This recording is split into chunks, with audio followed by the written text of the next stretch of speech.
સ્વીકારશો। ખેરાલુ તપોવન international સ્કૂલમાં 10 વર્ષ પૂર્ણ કરતા રંગારંગ કાર્યક્રમ યોજાયો। સભાધ્યક્ષ અને એનડી ચૌધરી સહિત પાટણ સાંસદ ભરતસિંહ ડાભી, ધારાસભ્ય સરદારભાઈ ચૌધરી સહિત આગેવાનો હાજર રહ્યા।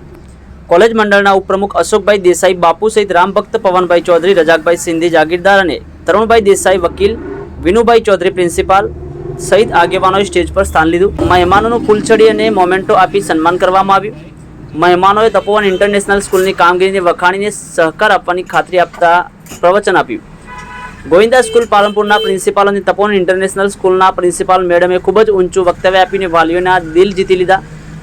ખેરાલુમાં 21મી માર્ચના રોજ શનિવારે સાંજે 6 વાગે ખેરાલુની એકમાત્ર અંગ્રેજી માધ્યમની તપોવન ઇન્ટરનેશનલ સ્કૂલને તેના 10 વર્ષ પૂર્ણ થતાં તેની ઉજવણી કરવામાં આવી।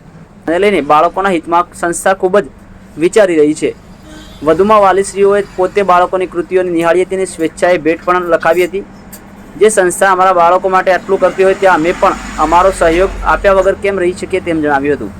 એક દશક એન્યુઅલ ફંક્શનમાં જાગૃત પત્રકાર ફારૂક મેમણ સહિત પત્રકારોની પણ ઉપસ્થિતિ રહી હતી, તેમનું પણ સન્માન કરવામાં આવ્યું હતું।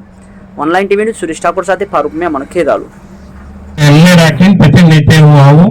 પવનભાઈ કે નહીં ભાઈ કે 2016માં આ શરૂઆત કરી ત્યારે પ્રથમ તમે આવ્યા હતા એટલે મારે તમને જ રાખવા છે, એટલે મેં એમને રિક્વેસ્ટ પણ કરેલી, પણ એમને દિલથી એટલે હું એમનો હાથ રોઈ છું। બીજું આ બની જશે મકાન, એમને પ્રથમ આ સ્કૂલનું મકાન બનાવવા પહેલો એમને મારી સ્કૂલની મુલાકાત લીધી હતી। ત્યારબાદ મને મળ્યા હતા કે ભાઈ તમારા આર્કિટેક્ટ કોણ છે, તો મેં એમને બધી જ મદદ કરી હતી। ભવિષ્યમાં પણ સ્કૂલ માટે કરવા બંધાયેલો છું, જે બી પણ જરૂર પડે એવી, કારણ કે કઈ કહેવાનું ના હું હવે મદદ કરવાનો છે, તો એમને જે કઈ મદદની જરૂર પડે એ હું કરવા બંધાયેલો છું। હું વિશેષ તો એ છે કે ઉમંગભાઈ અમારા મંત્રી છે, હું અમારા શાળા સંચાલકનો પ્રમુખ પણ છું આ 3 તાલુકાનો। સ્વનિર્ભર સ્કૂલનું જે સંચાલન શાળા સંચાલક ચાલે છે એનું, એટલે એમાં સતત મળવાનું થાય છે। આપણે એમને ગાઈડલાઈન કરીશું, બીજી કંઈ પણ જે મદદ પડે જરૂર પડે એ ચોક્કસ હું કરીશ। ઉમંગભાઈ તમે આગળ વધો, સારી પ્રગતિ કરો અને આ ખેરાલુ તાલુકાનું અને ખેરાલુ ગામનું ગૌરવ વધે એવું કામ કરો એવી શુભેચ્છા સાથે વિરું છું। એમને રાખીને પછી નીચે હું આવું।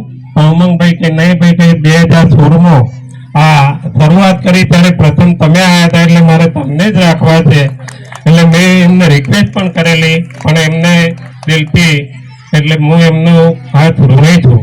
બીજું આ બની જશે મકાન, એમને પ્રથમ આ સ્કૂલનું મકાન બનાવવા પહેલો એમને મારી સ્કૂલની મુલાકાત લીધી હતી।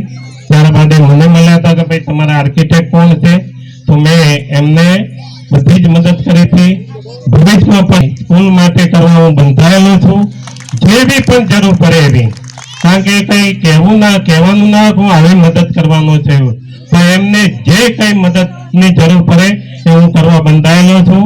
હું વિશેષ તો એ છે કે ઉમંગભાઈ અમારા મંત્રી છે, હું અમારા શાળા સંચાલકનો પ્રમુખ પણ છું આ 3 તાલુકાનો। સ્વનિર્ભર સ્કૂલનું જે સંચાલન શાળા સંચાલક ચાલે છે એનું, એટલે એમાં સતત મળવાનું થાય છે। આપણે એમને ગાઈડલાઈન કરીશું, બીજી કંઈ પણ જે મદદ જરૂર પડે એ ચોક્કસ હું કરીશ। ઉમંગભાઈ તમે આગળ વધો, સારી પ્રગતિ કરો અને આ ખેરાલુ તાલુકાનું અને ખેરાલુ ગામનું ગૌરવ વધે એવું કામ કરો